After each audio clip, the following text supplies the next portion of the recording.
portion of the news brought to you by McDonald's. McDonald's, I'm loving it.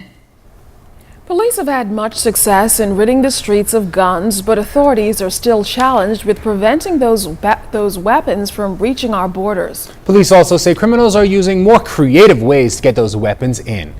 Here's Janae Noel Ferguson.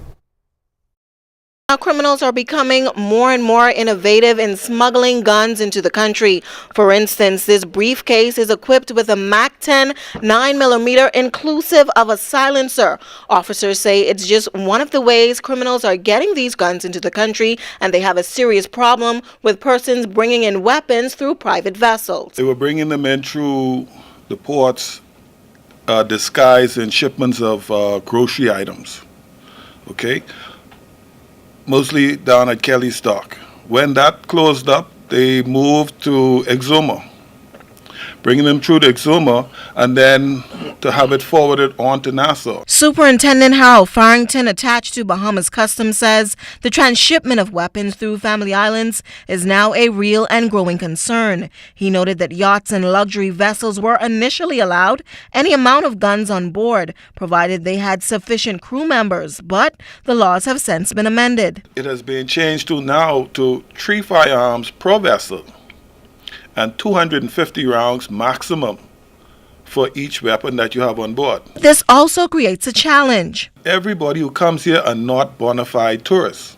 Exactly. Okay? So you have the potential to have people coming in, say with 5 or 6 weapons on board.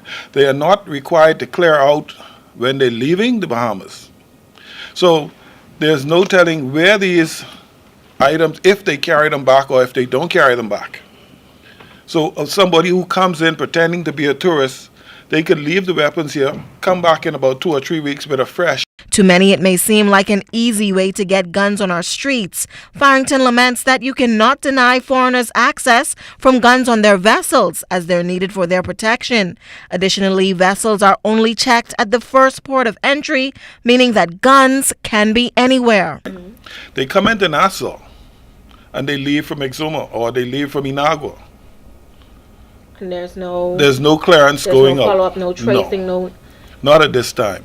We're in the process of having all of the stations put online so that we can have this information fed into the computer and be able to track it. And until that system comes into effect, Farrington says officers have to be more vigilant in their search.